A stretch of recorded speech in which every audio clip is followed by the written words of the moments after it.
Our overarching objective at Brookings is to provide rigorous evidence to help the policymaking process. There's a lot going on in healthcare right now. And so what are those things that you are working on? Because most consumers are getting invoices in the mail right now of potentially what could be their premium increase if something doesn't happen here. The Congressional Budget Office expects that we'd see about 4 million more people lose insurance. To extend them costs about $350 billion over 10 years, or about $35 billion per year. So obviously there's a trade-off there. That seems to be the big question right now.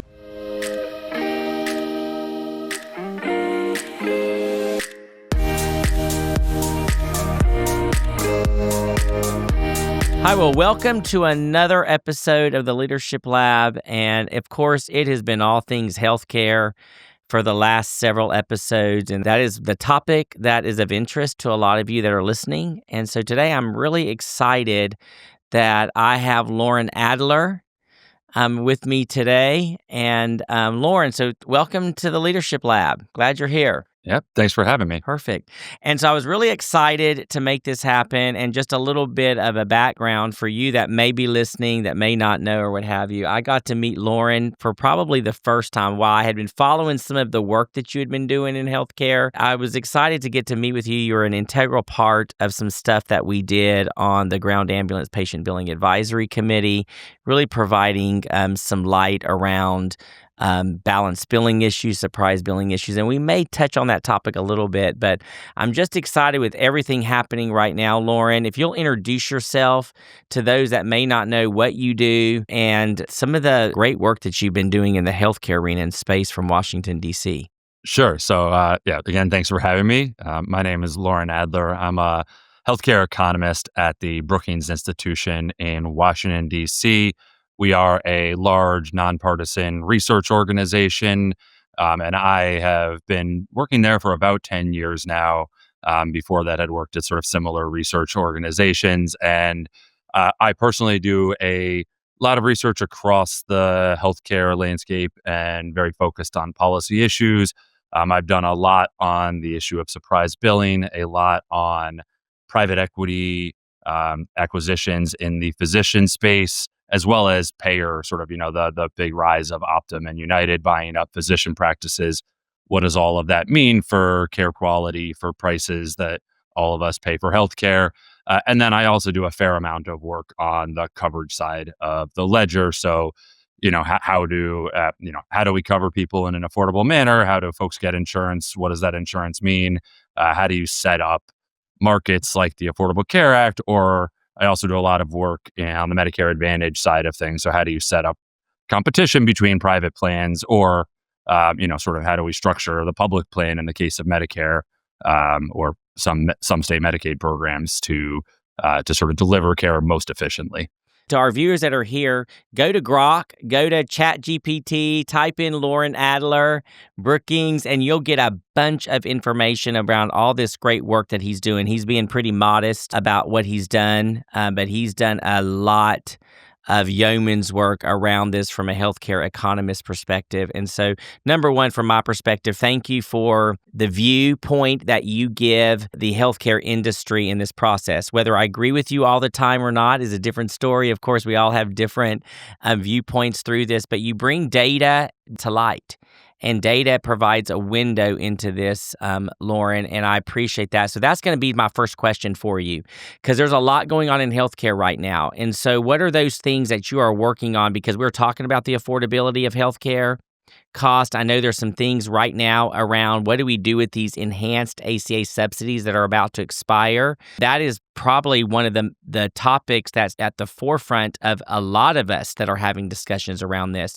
So what's your perspective? Can you provide any insight on what you're doing, what Brookings is maybe doing, what some studies that you're doing around that, how you're bringing that information to the general consumer? Because most consumers are getting invoices in the mail right now of potentially what could be their premium increase if something doesn't happen here. But can you shed any light on that from your perspective? Sure. So yes, I think you bring up, I should have sort of stated, right, our overarching objective at Brookings is to provide rigorous evidence to help the policymaking process. We view ourselves as a resource to any policymaker, federal or at the state level, who wants sort of the, assistance with a technical question, or, how do I make this policy better? How do I solve this policy problem? Right. That is kind of our core purpose. Sometimes that's more on the research side. Sometimes it's more, how do you craft policy to minimize unintended consequences and that sort of thing. So, I think you bring up, right, there's a lot of big healthcare issues at the moment, right? We're kind of just off the backs of this large Medicaid focused debate last year with the one big beautiful bill, which, right, I think a big chunk of that was really kind of throwing up a number of administrative roadblocks, and is projected to increase the rolls of the uninsured by about 10 million people over the next 10 years, erasing roughly half of the coverage gains that we've had since the Affordable Care Act back in 2010. So we're kind of coming off of that. Obviously, that saves money at the same time, or saves federal spending. But right, there's kind of the big insurance coverage effect of that. And now we're facing this sort of the big question right now. We just had the shutdown over this of the are we going to extend these enhanced premium tax credits for Affordable Care Act health insurance plans? Right, that is, again, right, if these are allowed to expire on schedule at the end of December, the Congressional Budget Office expects that we'd see about 4 million more people lose insurance. And, but that would save about, to extend them costs about $350 billion over 10 years, or about $35 billion dollars per year. So obviously there's a trade-off there. That seems to be the big question right now. But as you raise, Asbel, right, that is, we're looking at an average of people's premiums doubling, the net premium that they actually are paying at the end of the day. And for a lot of folks, it is quite a large number that they're facing. So I think there's a big imperative to figure out, is there a solution there? Or, are we just going back to the way it was, where obviously there's still some subsidies. There's still the base premium tax credit.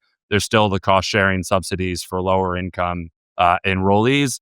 The latter seems to be where we're heading, but obviously there's been a lot of debate heating up over, is there sort of a compromise to move forward on extending these enhancements to the ACA tax credits. So let's talk about that just really quick, Loren, before I move, and because I've got several things I want to talk to you about, but I want to talk through some of what's being floated out there. I know there has been some tweets that the White House has made, specifically President Donald Trump, related to maybe giving the money directly to the consumer and bypassing the insurance payers.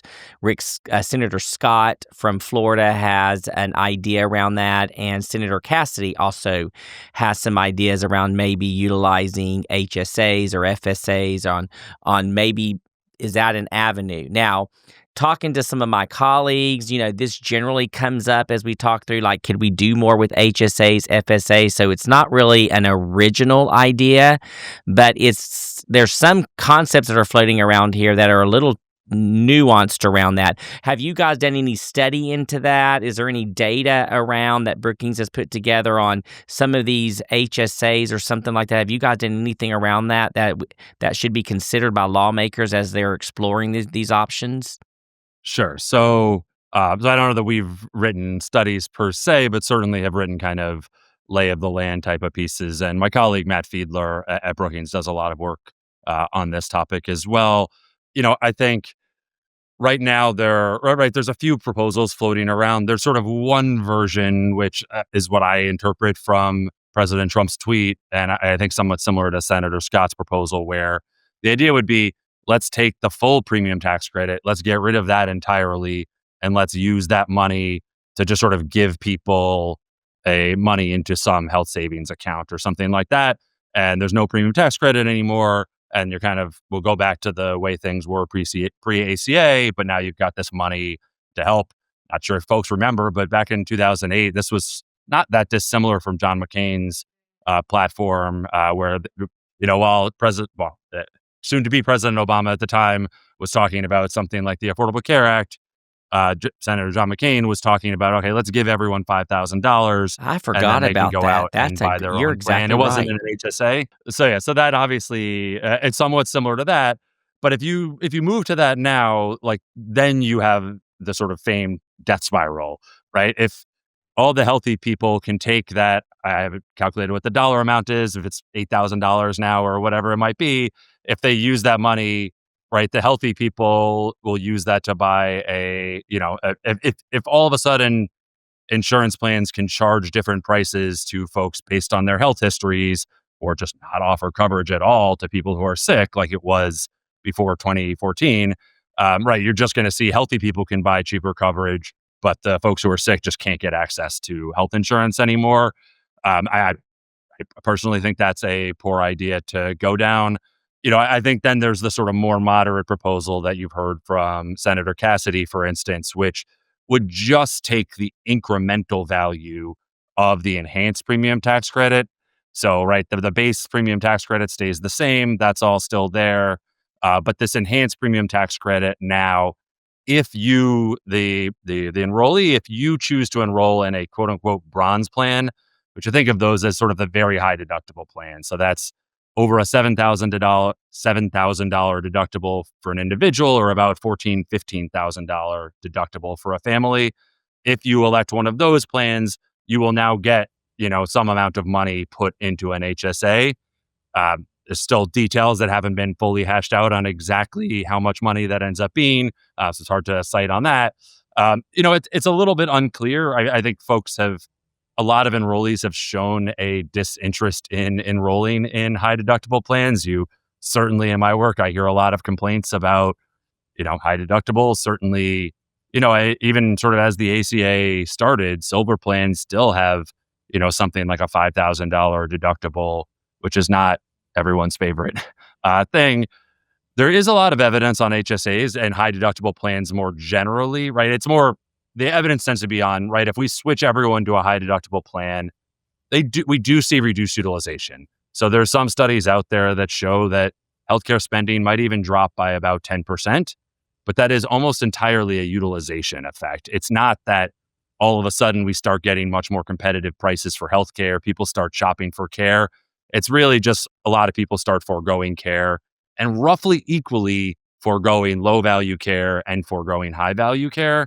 So it doesn't seem that there's a lot of rhyme or reason to what people stop doing, which then leads to there's been a number of recent studies highlighting that when we sort of put people into these higher deductible plans, there tend to be, health consequences as well. A lot of that evidence is on the prescription drug side. So when you all of a sudden start making people pay a lot out of pocket for prescription drugs, adherence goes down, and we get some adverse health consequences there. So I do think that needs to be weighed against right. There's some ability to shop more, but I think with the evidence in healthcare has shown that there's some aspect that price transparency and all of this can help, but it's not.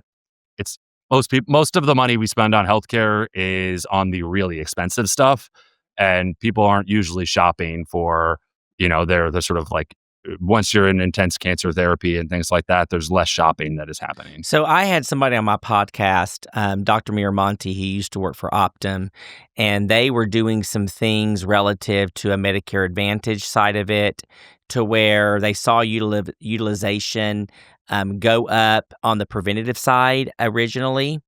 And so they were looking at that from the spin, but it was more preventative because they were encouraging people to do the preventative to kind of for that long term. And I'm hearing what you're saying here is that there's some evidence to show that the higher deductible plan might be utilization goes down.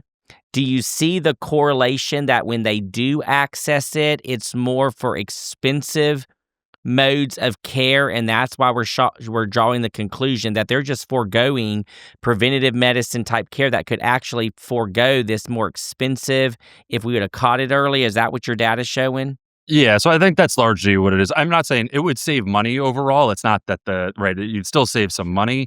And right, the Cassidy proposal in particular, right, I think you'd see fewer people sign up for coverage, right? There's a lot of evidence showing that having access to a zero premium plan in particular really increases coverage take up among lower income folks. Like the ACA it's largely a market for relatively low income folks and people near retirement. That's as a lot of who is on the market. It's also small businesses and self-employed, more to the point. Those are kind of three buckets, I should say, of of this, but it seems to be a pretty price sensitive group on the whole, right? We do see pretty intense competition over premiums.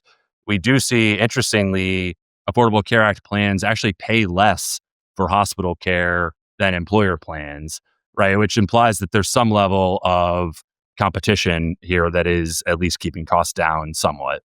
And I know that there has been and I'm going to change the subject here in a second because I don't want to bore but I'm very interested in this. I could talk about it our whole entire podcast because I think it's relevant here. But I think there was some issue with abuse from brokers, things like that, with the implementation of these subsidies and going because they're always targeting and saying it's just making the insurance carriers richer. But I was talking to some people internally about that sometimes it was just because of the technology and the setting up that sometimes you could elect a lot of different things going on, that there could be some tweaks to the technology that literally would probably eradicate the majority of what people are terming to be fraud, waste, and abuse. Have you heard anything like that, Loren? Look, there has certainly been some broker fraud in particular, in Florida in particular. I'm not, that has certainly been happening. A lot of the arguments here sound somewhat confused, right? You often hear it's bad that the subsidies are sent directly to the insurer, as if that means that the insurer is somehow pocketing all of that money. But, right, when my employer, deposits money directly into my 401k, I don't think of that money as going entirely to the retirement plan provider, right? That money is still mine. Obviously, the retirement plan, Fidelity, or whoever's taking their percentage because they're providing a service. The insurer is similarly making a margin on all of this, but it's not. They're not pocketing all of that money. So I find that argument a little confused, which has kind of been a big part of this. And right, there's also been this focus on, okay, there's a lot of enrollees who don't use any services in a given year. But again, that's largely what insurance is, right? The whole purpose of insurance is I want it in case something bad happens. It's not, especially in a high deductible world, right? It's not, I want to go to my primary care doctor 2 times a year. It's, if I get hit by a car, if I get cancer, right? I want to be able to afford that treatment. And the ACA also is often coverage between jobs, or there's often folks enrolling for 2 months, 3 months at a time, sort of thing. So again, that just makes it more likely you're going to end up with these folks who never actually use a service. That in and of itself is not evidence of fraud. So yes, I think there's some broker fraud. I think this is pretty manageable to cut out of the system if we really wanted to focus just on the fraud. And I will note also, right, there's kind of two buckets. There's this sort of broker-driven fraud where we think this person never even signed up for the plan. Some of what people are terming fraud is in states that didn't expand Medicaid, there are folks who make under the federal poverty limit who can't access Medicaid. And the argument is, but if they make over it, they can get a very large subsidy to buy an Affordable Care Act plan. So there's this argument that, okay, some folks who really only made 75% of the poverty line are, increasing their, claiming a higher income than they really made in order to get a subsidy. One, these are people often who, you also could just work a little bit more if I know I'm going to get this huge pot of money on top of it. And some of it is the intent of the ACA was for those folks to have access to free coverage in the form of Medicaid. So it is, from a social welfare perspective, I think I view that type of, even to when it is actual fraud, when someone is lying about their income in that situation, I think you have to view that through a different lens from the sort of the social welfare perspective. And I think, Loren, you give some really good context here, and I appreciate the perspective that you're giving because that is the debate we're having as a society right now and where you stand on it. Like, who are we trying to help? I know from my own personal experience, I never got the concept about no utilization means that that's fraud. That is not fraud. I know I may utilize healthcare once a year for my preventive, but that's it. I don't ever go. Thankfully, knock on wood, I hope to God I don't have to. But that to me, it never computed. It just seemed to me political talking points. I'll say that just because that's what that is. And we like to throw around fraud because it sounds sexy. But generally speaking, it's not fraud. That's a minor issue to what we have going on right now. There is waste in healthcare, but that doesn't mean you didn't need it. We can talk about the waste side of it. I'm happy to talk about that. But to say that it's fraud, is it in pockets? Absolutely. But is it the majority of what's going on? No. And I appreciate your points. You very clear on those points to say these people need this and they've got access to it, and this provided an access point. So it's going to be interesting to see what happens over the next several weeks as we continue to work through this. It's an interesting dialogue that goes on. But I want to switch this to the one thing that, in my opinion, was a major reform in the Medicaid space was the One Big Beautiful Bill. And some of the provisions in there with some of the unwinding of some of the things that the Affordable Care Act provided. But there was also some things around Medicaid financing for state-directed payments that states were using, things like that. In your mind's eye, how is, and some of the data around that, because hospitals are very concerned about certain issues, physicians are, how this is going to impact states and the provision of it, because things are already starting to happen. We're starting to see guidance starting to come out from CMS related to some of these state-directed payments. Are you guys doing some work around this? I know Kaiser Family Foundation has, and other bipartisan think tanks such as yours are doing some stuff. Can you opine a little bit on that? Yeah, so certainly, I think that is we plan on that being a large focus of ours over the coming years. Right, the Big Beautiful Bill made very large changes to Medicaid. They framed a lot of them as sort of waste, fraud, and abuse, or stopping quote unquote undeserving people from accessing the program. But by and large, there's sort of two buckets of cuts within the bill to Medicaid. One is just sort of less taking away some money from state Medicaid programs and run as in the state directed payment form. I think it is perfectly fair to argue that it is not the most efficient way to allocate money to states based on how much money you can sort of tax your hospitals, pay them more money through Medicaid and then tax it back because that increases the match funds that you get from the federal government. I wouldn't set up the program that way ideally. That being said, at the end of the day, it is still reducing the amount of dollars that states have to fund their Medicaid programs. And right, I think this is an interesting question. When folks talk about the problems with Medicaid, I often hear, look, particularly the physician side, the payments are too low, right? That in some cases there isn't enough money being spent on Medicaid. That you're sort of banking on the goodwill of doctors to sort of take these pretty low rates. And in that case, it's a little less clear, right? At the end of the day, less money still means that states need to make, either eligibility cuts, they need to cut those physician payments even further, or hospital payments. Right. At the end of the day, that is still what that means. And then the other bucket of cuts is more, really the big one is just instituting what they've sort of termed work or community engagement requirements, which fundamentally, right, is you need to prove to the state many times a year that you are either working or, doing volunteer work or seeking a job regularly in order to have access to Medicaid.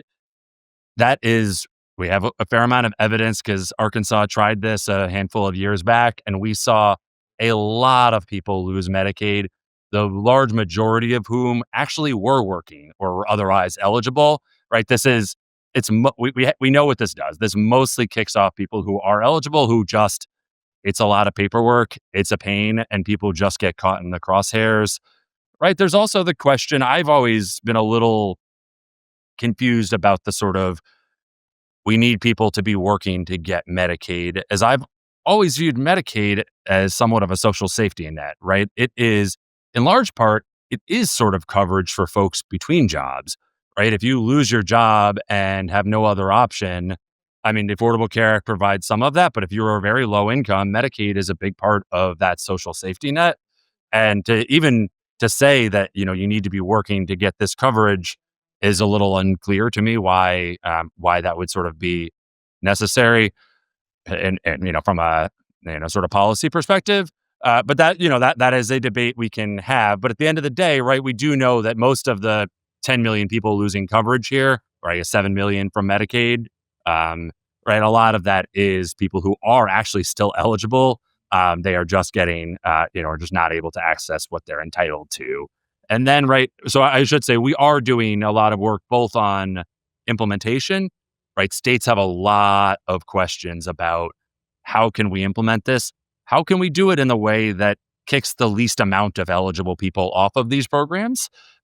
Some states are going to be pretty proactive in that regard. The federal government's going to put down rules as well about, you know, how lenient can you be on the sort of work requirement checking process. And then I should say, from the financing perspective, that's another thing we hope to be looking at is I think there's an argument that moving to a little bit more of a federal funding structure has some real advantages for Medicaid. I think there are real drawbacks to having, 50 states plus a DC Medicaid program, all having sort of, there's some economies of scale to combining that together. So we're looking at that as well.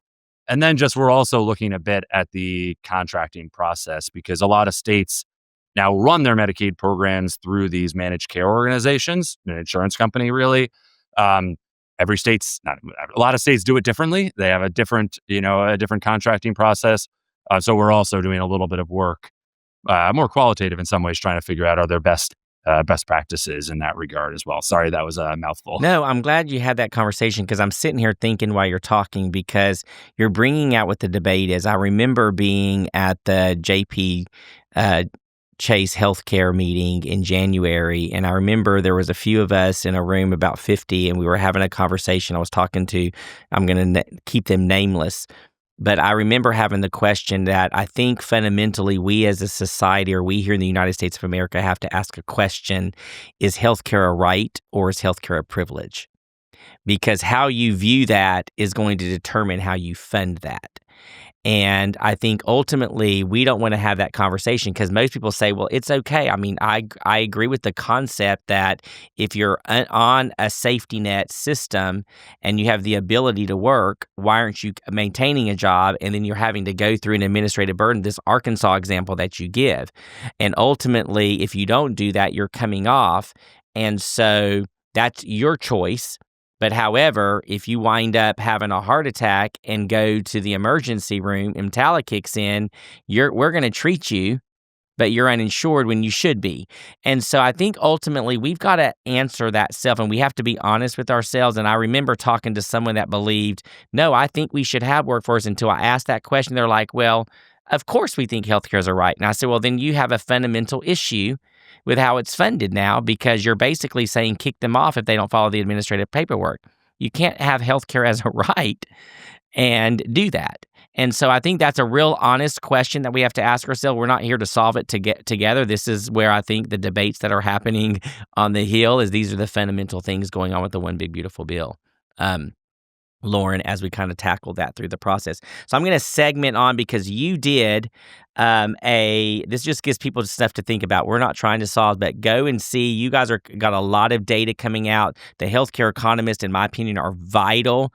The work that you guys are doing are vital for people to have as much information to make the best decisions that we can as a society. But I want to go to one. I'm going to read this very specifically because you actually co-authored an article with the American Enterprise Institute, talked about restraining health spending while protecting access, because that's the biggest issue that we have right now. How do we keep access in our rural communities, in our urban communities, but also how do we restrain cost? And we're doing it through lots of different initiatives. But there was 4 different things that were listed. One was around site-neutral payments in Medicare. We're not going to open up that debate here. The limiting the employer-sponsored insurance tax preference. But the last 2 is what I want to focus on. This is the Medicare Advantage competitive bidding component, as well as the restraining healthcare consolidation. So I want to talk about that because I had another individual on my podcast, Lisa Graybear, who used to work for the Hills, used to work for CMS. She's now a healthcare economist as well, working for Marquette. She does stuff with Georgetown, but her thesis that she did, or her dissertation, when she got her doctorate, was around Medicare Advantage. And she brought up a lot of things that were some aha moments that people that were listening, that I was getting emails about, that they had not thought through the process. And then, of course, I had people that were challenging some of her assumptions. So I want to talk about that because she also came up that we need more competitive bidding in Medicare Advantage. So there seems to be general consensus going around that. Talk to me a little bit about that for people that haven't had a chance to read that, but I would strongly suggest they go and read it. It's very enlightening. But can you give me some enlightenment on those last 2 points? Sure. So So, right, a lot of this, right? So, folks on Medicare, right, you've got an option of going in the public plan, traditional Medicare, or you can enroll in a private insurance plan through Medicare Advantage. Right at the end of the day, what we're writing about, I think, at its core is that the government currently pays Medicare Advantage plans roughly 20% more than the law intends, just because of favorable selection and because, so the way Medicare Advantage plans get paid, they basically get paid a fixed amount based on as if they were treating an average risk, sort of an average health person. But the issue is in Medicare Advantage, you can make someone look sicker on paper. It's really how sick they look on paper. So if you can, whereas traditional Medicare, if the doctor's treating you, they may not note that you had skin cancer 5 years ago because it's not relevant to what the cardiologist is treating for you for. But if you enroll in a United Healthcare Medicare Advantage plan, you better believe they're going to send someone to your house. Maybe you even go to a practice a physician practice that they own, and they're going to document everything that was ever wrong with you, and possibly even kind of jump into some gray area of where maybe you really shouldn't actually be coded. And that makes the enrollee look sicker on paper. And basically they then get paid more money to insure that person. They also are pretty good at finding, even among people who actually are of equivalent look that have equivalent conditions, because that's what this is all based on, is sort of what health conditions you've had. That's what we're sort of basing this risk, how risky you are, through how much we think you're going to cost. They're pretty good at picking out the healthier people. So yes, we've all had the same conditions, but they're good at picking the one who's actually healthier. And that again just sort of makes it so they're getting paid 20% more than the law intends, at least. And that is a very big fiscal expense. And on top of that, the Medicare Advantage market doesn't seem all that competitive. The other big piece of evidence we have is that the marginal dollar, so that sort of last subsidy dollar the federal government is giving to Medicare Advantage plans, only about 50 cents on that dollar is actually accruing to the enrollee. And the rest of it is being pocketed by the insurance company or given to providers throughout the system.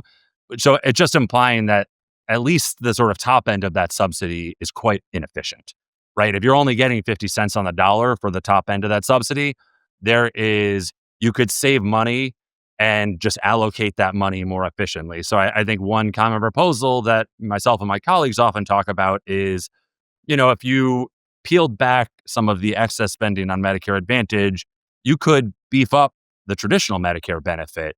For instance, there's no out-of-pocket limit in traditional Medicare right now. There's no, you could be liable for $100,000 or more in a year. That's a pretty big missing piece and kind of a core feature of insurance that is missing from traditional Medicare. There's some aspects of somewhat irrational cost sharing in traditional Medicare as well, right? I think you could use some of that money to beef up traditional Medicare and to reduce deficits and sort of reduce healthcare spending writ large.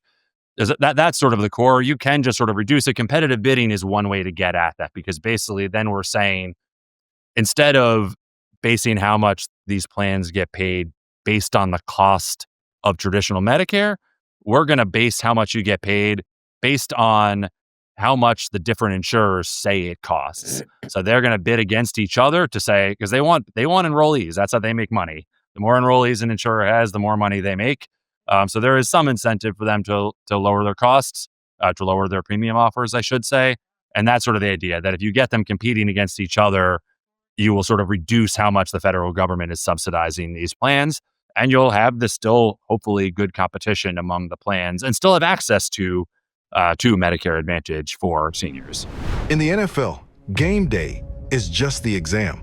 You win or lose based on the work done Monday through Saturday. Film study, game plan, communication, because once the ball is snapped, there's no time to figure it out. Revenue cycle is no different. Claims don't fail because teams don't care. They fail because one data point was outdated, one deductible wasn't tracked, one account wasn't flagged when it flipped from patient pay to billable. The pressure may be quieter than a stadium, but every miss hits the bottom line. With January 1st approaching, deductible resets can turn good enough into costly blind spots. Our deductible management solution monitors accounts in real time, tracks rollovers and maturity, and alerts your team the instant a claim becomes billable. If you want to compare strategies, explore real scenarios, or run a no-pressure visibility consultation, email info@solutionsgroup.com. So I think what I heard from Lisa too, which it made major sense to me, that the wealthier retirees generally are in Part B because they usually get a Medigap policy or something like that. That was what the data was showing.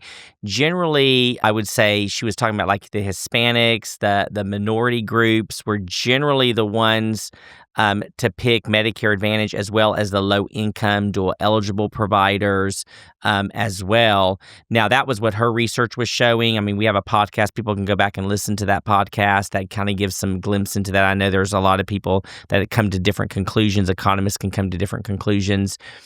But my standpoint on this is, you made a comment quickly about that technically they could take some of the funding. It looks like there's an inordinate number that's very heavy shifting or cost shifting to payers, where they make their money, that maybe they could beef up or create some type of cap on the Medicare Part B or traditional Medicare. Why has that not been done? I'm sure this is not some original concept, Loren, that you just came up with. I'm sure this has been talked about. Can you give some history for our listeners to talk about why we believe this has not happened?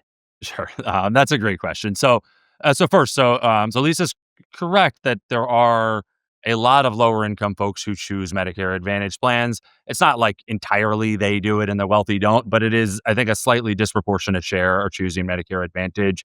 A lot of that is just Medicare Advantage is subsidized more than traditional Medicare. So you effectively, if you want to think of it, you effectively are getting a larger subsidy from the government if you enroll in Medicare Advantage, because they've sort of made you look sicker on paper than if you enroll in traditional Medicare. That's sort of where I guess I would argue for leveling the playing field between them, as that feels a little bit unfair that you get a larger subsidy by a huge amount if you enroll in Medicare Advantage. And some of that is also just based on where you live in the country, because it's sort of, what is the cost of Medicare Advantage relative to traditional Medicare, which just varies a lot across the country, through not particular rhyme or reason, and not what you would think of in kind of a fairness perspective. So I do think there's sort of an argument there for doing something. I'm sure this wasn't an epiphany regarding your traditional Part B, but yeah, sorry about that. So no, not at all. So this during the Reagan administration, there was a large effort, and they did pass a catastrophic cap, sort of an out-of-pocket maximum for Medicare, but that ended up going awry. And certainly this has been an idea for a long time. I mean, part of it is it costs money, right? Adding this out-of-pocket cap costs money. It's not that much money. I think a big part of it is reducing spending on Medicare Advantage is very difficult politically. The health insurers are a quite strong lobby. And in the case of Medicare Advantage, if you are just straight reducing the subsidy to them, look, I said 50 cents on the dollar is going through to patients. That's 50 cents that is, if you cut how much the subsidy to Medicare Advantage is, that is going to mean slightly higher cost sharing for beneficiaries, right? Even if it's very inefficient spending, some of it's still getting through to patients. That, combined with just sort of the power of the insurance lobby, makes it very hard to do. That is sort of why I think the recent movement of let's cut that and use some of the money to increase traditional Medicare generosity, I haven't actually heard that for all that long. Mike McWilliams at Harvard, my colleague Matt Fiedler have been talking about this. Certainly not, a lot of people have had this thought in their head. But part of the attraction there is you can sort of hold harmless a lot of these folks, because one, right, I mentioned earlier, Medicare Advantage is paid based on how much traditional Medicare costs. So, right, if you increase the cost of traditional Medicare by increasing the generosity of the benefit, you're effectively increasing, how much money goes to that Medicare Advantage plan as well. And that's somewhat offsetting the fact that you've cut the sort of marginal, the extra spending that you're doing on Medicare Advantage. And I appreciate your perspective on the lobby, as well as I know there's probably some utilization management that's been discussed around that you get in a Medicare Advantage portion that you may not necessarily get in the traditional component of it. And I understand some of the trades. I also understand from the government's perspective, and from there it's more budget surety to kind of move it into a Medicare Advantage space as well. But it's just very interesting, the different constructs, and I appreciate you providing that perspective and the information that you guys have available to you as well. I'm going to, as we kind of start, try to like to keep it. I'm doing one longer with you because I know this is going to be an interesting topic that's hitting a lot of points that healthcare providers, individuals that actually utilize healthcare, and generally the general public that kind of listens, as I'm trying to bring it to them in an area that they can understand, versus some of the stuff that you just might see on a major network or through X or just anecdotal sound bites, but to kind of really hear it from different individuals, different perspectives as we navigate through what needs to happen in healthcare. In my opinion, I think we need to be disruptive at this point. We've got a lot of technology available to us. My company, we're talking about, we protect or preserve, or do we adapt and innovate? I'm a healthcare finance technology company. And so we're all about adapting and innovating. How can we be nimble? Where are the landmines? And this is what I think you guys with your data are beginning to show. If you do this, there's going to be a landmine here. And so if you disrupt it this much, what's going to happen here? Here's what I want to talk through. As we work through healthcare consolidation, that's coming up a lot. Like, healthcare consolidation is increasing the costs. And I've heard that no matter if you have a lens where you see things through a more Republican lens or you see things through a Democrat lens, there's general consensus on consolidation might be increasing cost.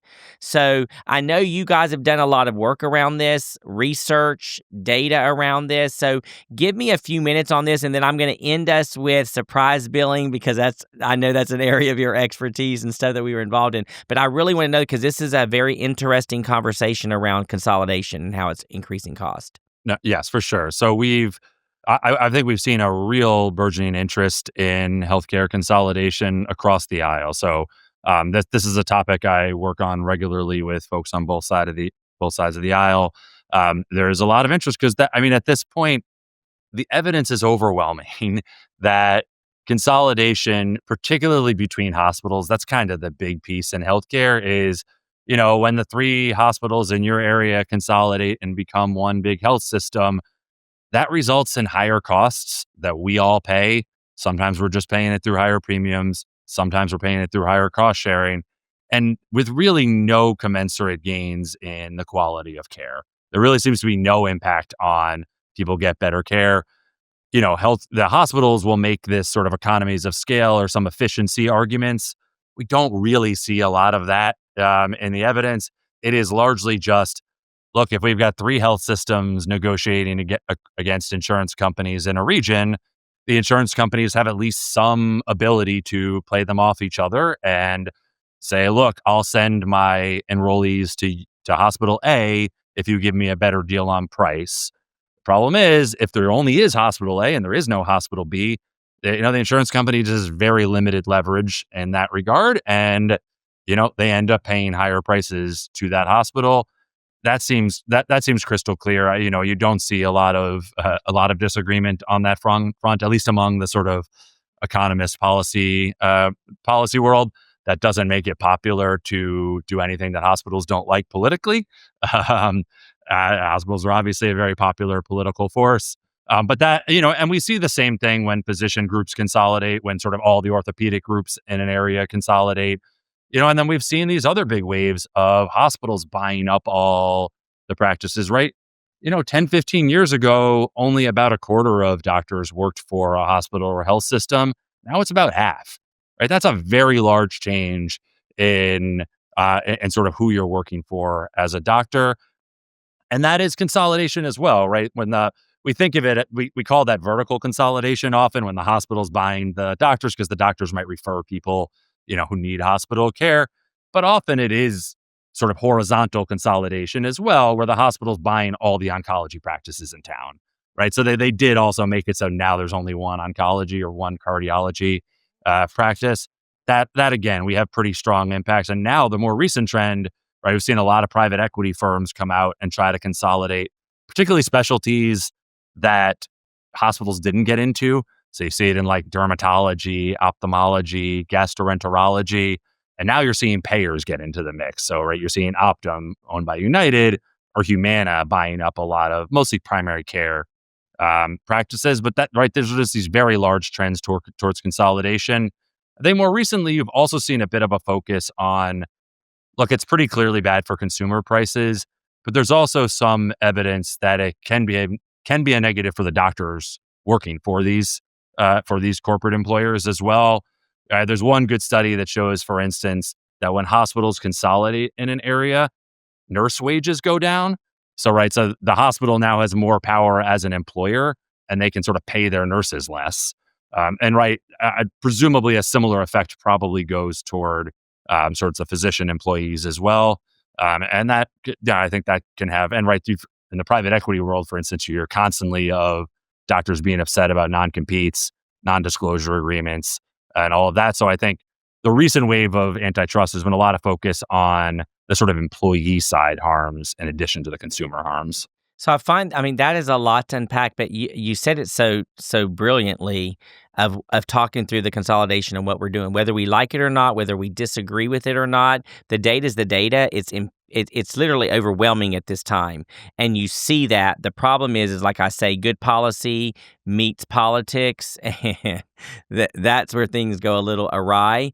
But I'm hearing a lot right now that this independent physician standpoint, that we may need to relook at that again, maybe provide some safe harbors around the Starks provision that's inhibited some of this. I am of a personal piece of it that data and physicians should be leading healthcare. I think we should be looking at the story brand concept of the hero guide concept. And I believe that while we need to manage healthcare from a fiduciary element, which you do need some of that, sometimes we've gotten away from the patient and what's good for the patient at this point in time. And we've got lost in all of this, and maybe we need to have something around there. Do you have an opinion on that? I'm hearing that. I'm actually liking the idea about more independent physicians running some hospitals and maybe taking away that Starks piece of it. I know that's controversial. I know I've got friends that are probably that are whatever that they'd, but to me, it just makes sense. Yeah, I think there's long been a strong argument to reform some of the Stark self-referral laws, right? When you own the docs, you can do whatever you want to some degree. And I'm not sure you want to give the sort of corporate ownership that big of a leg up in this world, right? And this is one where we skipped over site neutral payment, but there's a number of these Medicare policies that really do encourage particularly hospital employment of doctors, right?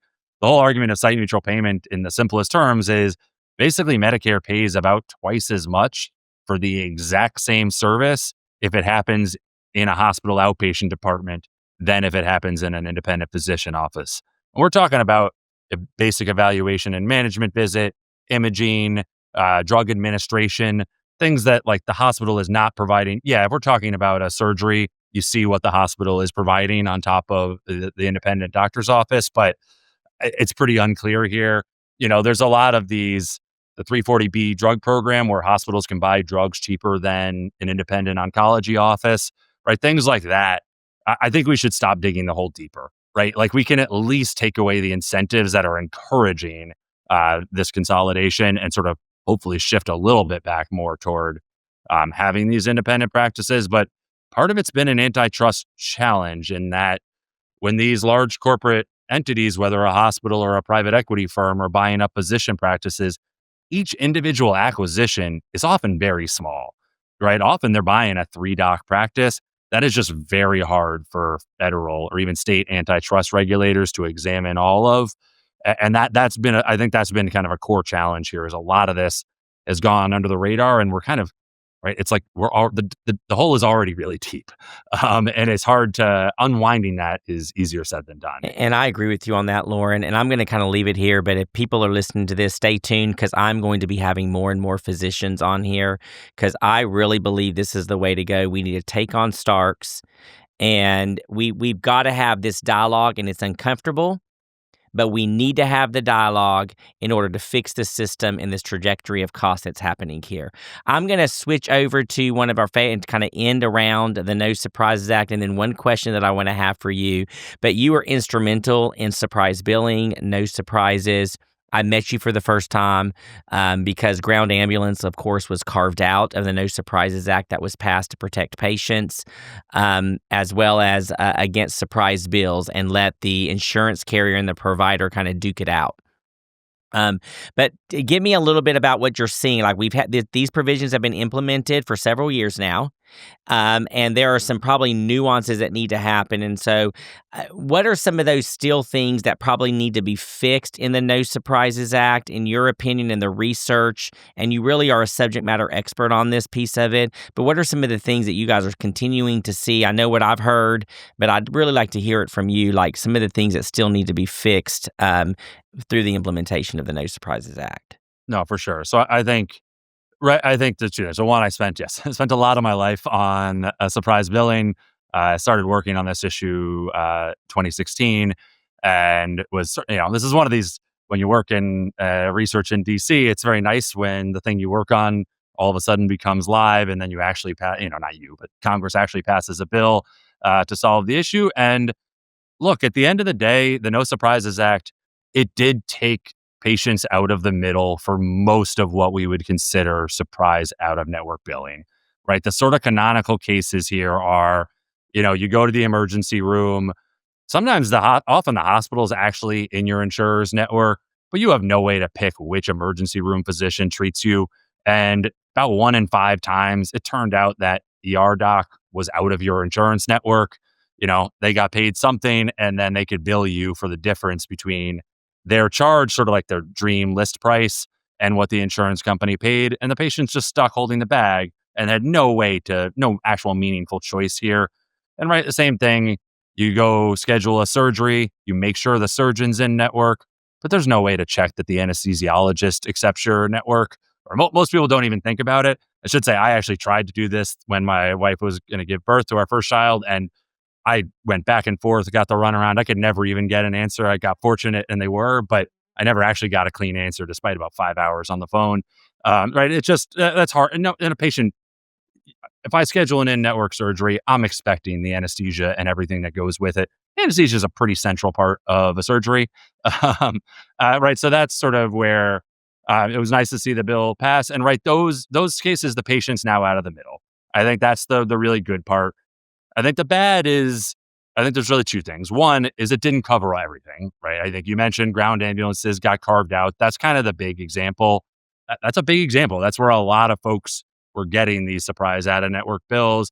People also talk about, if you go to your physician office and they send a lab out, so it's not from a facility, the physician sending that lab out, if the lab is out of network, you can still get caught in the middle here. I think the other piece is just, because Congress loves to punt things, they, instead of just sort of figuring out what the insurance company should pay the out-of-network doctor or hospital, when these sort of surprise services happen, they set up this arbitration process, which is basically, okay, there's some third-party entity, and almost think of it like a judge kind of thing, where you both sides make their case on, here's what I think the fair price should be, and this arbitration company makes a decision. They have to choose one or the other, and they say, okay, I think this price is better. I think we've seen kind of two big buckets of issues there. One is the prices emerging from that process have been about 50 to 100% higher than what prices for those services used to be before the No Surprises Act. So when the law was passed, there was this thought that it would actually reduce premiums, because there were a lot of these private equity backed companies who were kind of leveraging this threat of surprise billing to get paid more. They were getting paid a lot of money for the services. They thought, okay, if we put it to this other system, those companies will get paid a little less. That'll save some money. That's just not what we're seeing. In radiology, for instance, it's almost all this one company, Radiology Partners.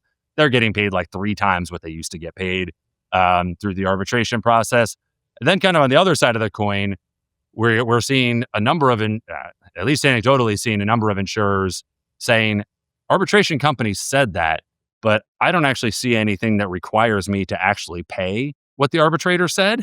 And so you're seeing a lot of court fights right now on the provider one, because the provider is basically winning the overwhelming majority of these disputes for a lot of money, but the insurer is sometimes refusing to pay that.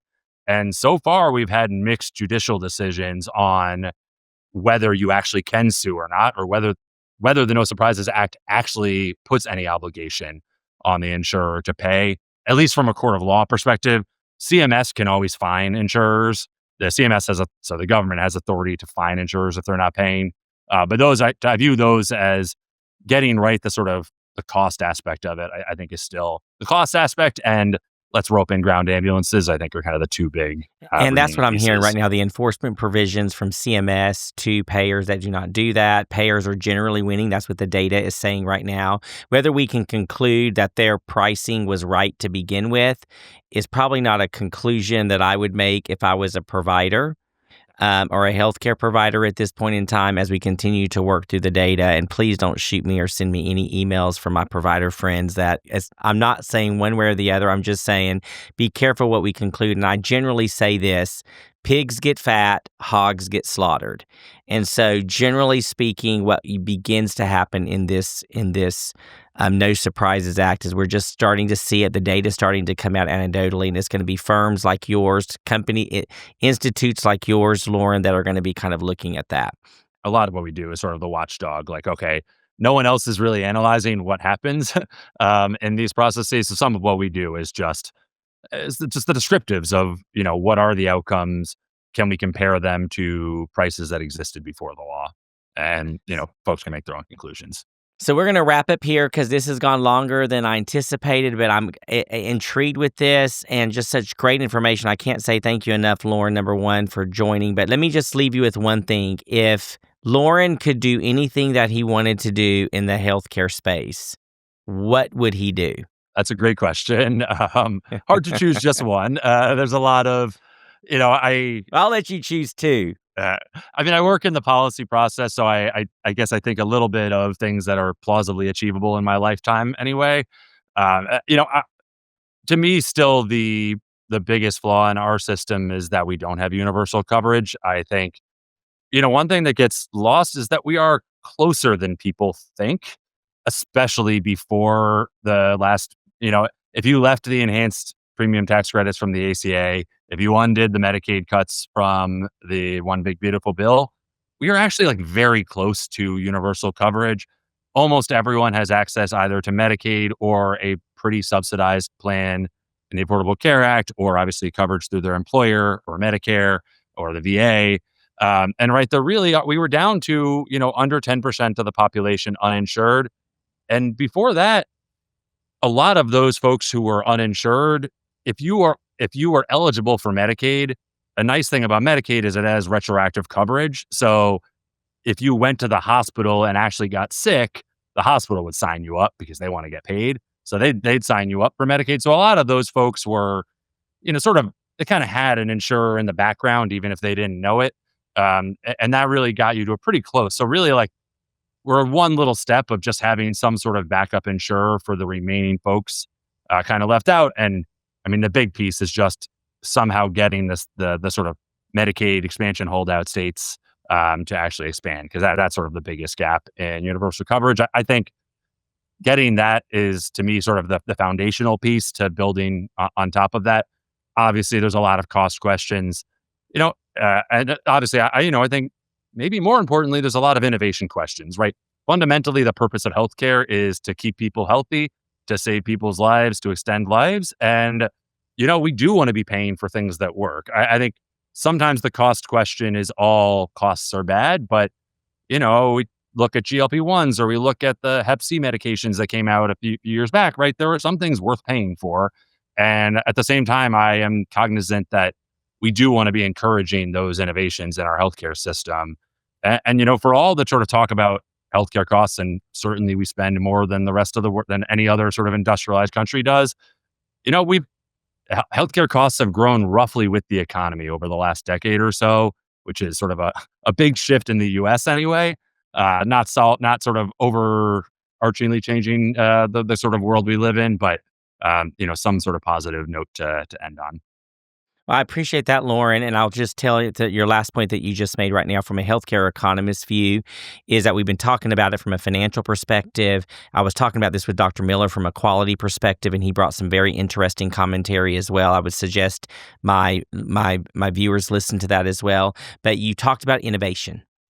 And I think we're ripe for innovation with these costs, and that with all of the technology, and I'm intrigued to see what maybe AI in the future is going to do and assist with all the telehealth, all these hospital at home type concepts that we're continuing to do.